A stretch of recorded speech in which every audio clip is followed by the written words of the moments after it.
Welcome, everyone. I guess I talked a little bit about last week's game on Sunday, but I guess could give the players credit.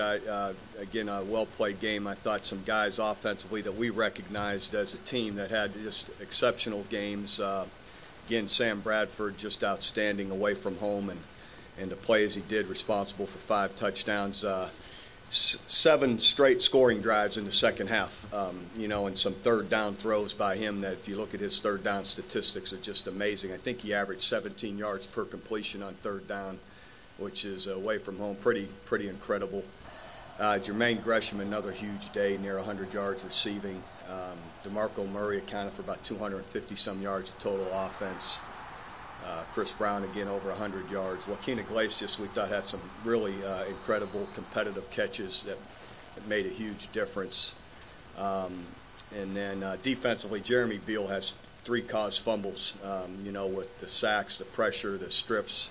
I don't know that I've had a guy, a defensive lineman have 3 forced fumbles in a game. In fact, I'm sure I haven't. And just another great, night for him. But solid win. You're away from home, number 11 team in the country, and win by 20 is a pleasing and good win. And so we're on to this game, Big 12 championship with Missouri. We have tremendous respect for Coach Pinkel, his staff, Missouri, what they've done in the last several years. A bunch of great players. Chase Daniels, their quarterback, is an outstanding player. So efficient running their offense. You could see his mind is so quick and is so familiar with everything that they do. He gets the ball out fast, very accurate, and then he's got the ability to run and move around, and so he gives you a lot to deal with, and then he's got a lot of targets. Jeremy Macklin, an incredible player at receiver, and Kaufman, their big tight end, another good player, and good running game. Washington, the running back, and they have a couple of really good running backs, and they do a good job running the ball, more than people talk about. And then defensively, they have a veteran team back, a bunch of guys from a year ago. So all in all, another big challenge in a big game against a really good team, and going up to Kansas City, I'm sure they'll have the biggest part of the crowd. So we'll just have to be well prepared and focused to go in there and hopefully play a real good game to have a chance to win. Bob, every week it seems like you're going against an elite receiver defensively, but when I know it, and a great quarterback.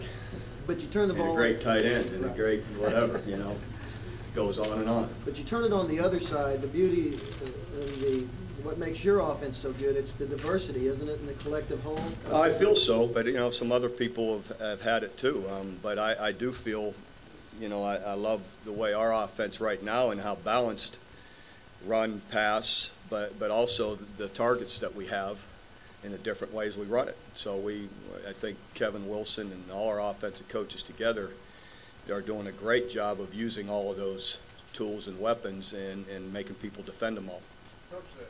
The turf up there seems to be. Yeah, on tape, just watching the Kansas game, their game just last week looked horrible. So. Is there anything special you can do to nope. Get ready for that? No, you're only allowed to have a certain length cleat, and outside of that, just got to try and stay on your feet. Bob, theoretically, Texas could jump you after the Kansas City game. Does it concern you that one of the polls has people that, and your fate is in the hands of people that sometimes will even tell one market one thing of who they voted for, and another on the same day, and one guy doesn't even know Penn State lost a game?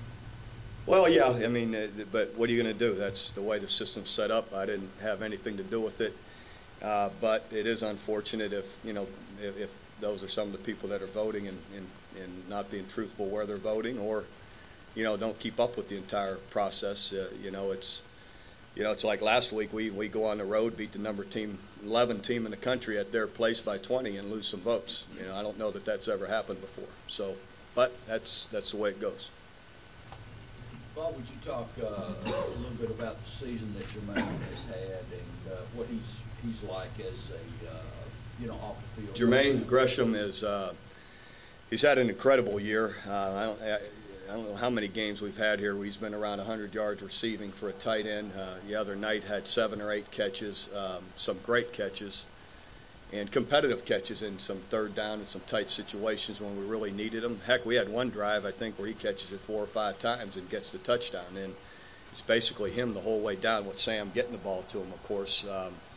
But he's an incredible athlete. The guy is 6'6", 260, got great speed. Believe me, I think, and I think our basketball team's fabulous, but I wouldn't doubt he couldn't contribute there.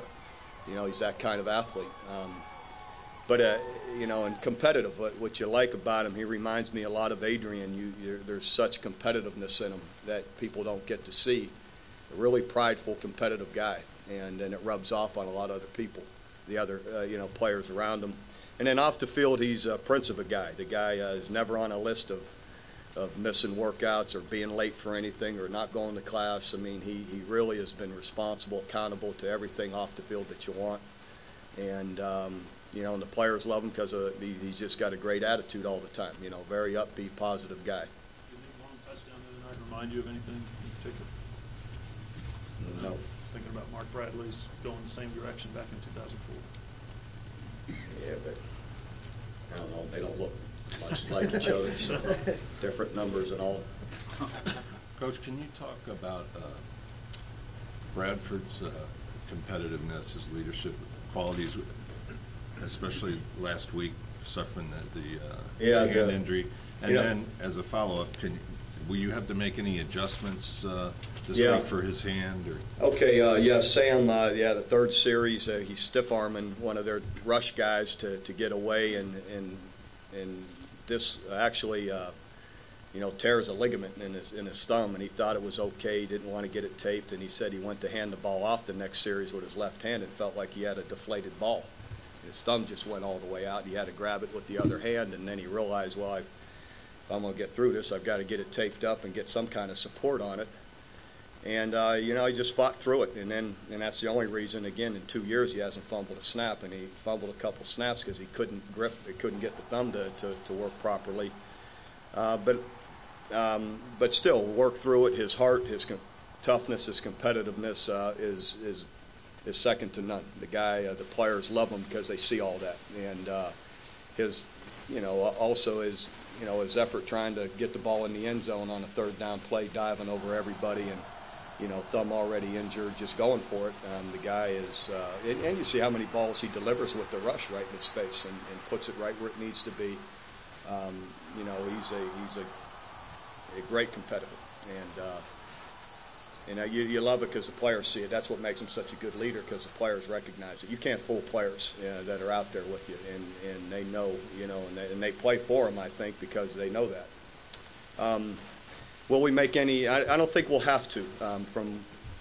Now we're able to get a brace for him to strengthen. Not that you can strengthen it, but it'll be able to. The fingers will be able to clasp against it, and it should work.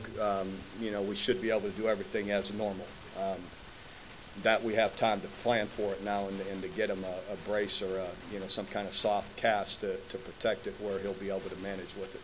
That's what we expect, and our trainers and everyone feel that's how it'll be. And he practiced yesterday and looked really good. Bob, you put your offense in a historical context, the best you've had. Can you put Sam in a historical context? I really could. At this point, I think I would have been asked that too early in times past to maybe, is he the best we've had? And I don't think there's any question now. And I love what Jason White was able to do. Was absolutely incredible with his circumstances and what he fought through. And Josh Heupel, what he was able to do in a short period of time here. But what this guy has done for 2 straight years now, I don't know how to explain it. The guy just is uncanny. It's just uncanny how accurate he is, how consistent he is. And I would ask you, have you seen a bad ball? It's just amazing. But he has that kind of ability. He's got that little extra size, more size than the other guys we've had. He's got pocket presence. He's a better athlete, as people see. The more he's out of the pocket than he's ever given credit for, and he's got that touch and precision to put the ball in different places, different ways. Whether it's fast, whether it's lobbed over people, That one he threw to Joaquin Iglesias, the third play of the game. He drops that thing right over two guys, right in his hands, you know, and we drop it, but the ball couldn't have been any better. Is he ready for the NFL right now? Hopefully not. Well, there's a lot that goes into that, and Sam's a bright guy, and there's a lot still that he'll just continue to mature and improve and get better, and I think overall he knows that. Well, wrenching your plans kind of if he were to, I mean, if he were to be a top 3, 4, 5 pick, you almost have to go, wouldn't you? Sure, but I think Sam knows there's more out there that he wants to accomplish, and academically he's a fabulous student. I think there's a lot there as well, and there's a lot still that he'll only improve and be more prepared when that time comes to be in that position. There's a lot that goes with that position that sometimes gets overlooked. I think in general, you know, when you really look at the pressure of that spot and being that guy, you want to be prepared for it. You said in the past about Sam that you could never have expected, you know, for him to do what he's done, but the intangibles that have allowed him to do it, you knew he had. You know? Yeah. But let me finish it. But did you recognize the depth of those intangibles? I mean, does he surprise you still with some of those intangibles? Well, not anymore. I've been around him enough now to see them all. But when you're talking about the intangibles, just the character, the guy is, I can't say it enough. You talk about a guy who's been here 5 semesters, has 1 B. He's humble. He's appreciative. He doesn't want any extra attention. Loves to be in the locker room. The players love him. Players love a guy because he's one of them, and he doesn't care about how many times we throw it. He could care less if we throw a touchdown pass. The guy just wants to win. Players know it, and they gravitate to it, and it's his genuine humility, I think, and character, and how the ease he has with everything, whether it's going to class, whether it's handling the media, whether it's sitting on the stool for ESPN. He's as cool and calm as they come, and everything just seems to be easy for him. Would he make a great coach? I mean, does he? He'll make a great anything he wants to be, believe me, and he'll have plenty of opportunities. Bob, why have you guys been so good in Big 12 title games? You're 5-1. I guess just, you know, good players that playing well and responding and playing well in the environment and in the situation. And, you know, I think overall that's it. And I'm sure our crowds had a big part to do with it too. You know, they always travel well and come to the games, and hopefully we could find enough tickets here this week. Coach, is this Missouri team much different than the team you beat twice last year? Well, I don't ever equate years to years. I think, you know, they're a different team, we're a different team, so I don't really put much stock in that, to be honest. As coaches, we don't. As a team, we don't. We've got to do something. You know, we've got to be better this year, and you look at different things you have to do and make some adjustments. But you know, looking at them offensively, it's uncanny how their numbers, if you look at them statistically, are darn near the same in almost every category. In total yards, they're within, I think, maybe 10 with points. They're within maybe a point. In rushing yards, they're within maybe 10 yards of what they were a year ago at the same time. So a lot is very much the same as far as you look at them, their body of work and how they've played and what they've done, and especially offensively. So still really, really challenging. Again, an excellent team. And I looked at that, when I looked at all that, I said, I appreciate the consistency. You know, you see them again, just really a really good football team. Is there one, I know there's not one way to beat them or defend them, but when you plan to defend them, is there a most important factor there? Is there something that has to happen right off the bat? Probably much like we say when we play Tech, that I think always surprises everyone, is to be really great against the run game. Those teams, sneaky, really hurt you with the running game. And Tech was one that we knew, you know, came in and really ran the ball well. These guys run the football well. They've got a 1,000-yard rusher, and you know, it's just not talked about a lot because of they spread it around, and it seems like that's all they're doing. But they run the football really well. What about Mike Mulligan? Mike's getting a lot of work this week, and you know, a few plays he played the other night did well, and so we'll keep getting him ready to play. And as well as now without another linebacker, we have to work some combinations with some other guys in case someone else gets injured. So it's not ideal by any means, but we'll have guys ready to play, and we'll have 11 out there when we snap the ball. Would you only do that if he were hurt? We're just going to have, several different ways to work it, and we'll see how the week goes.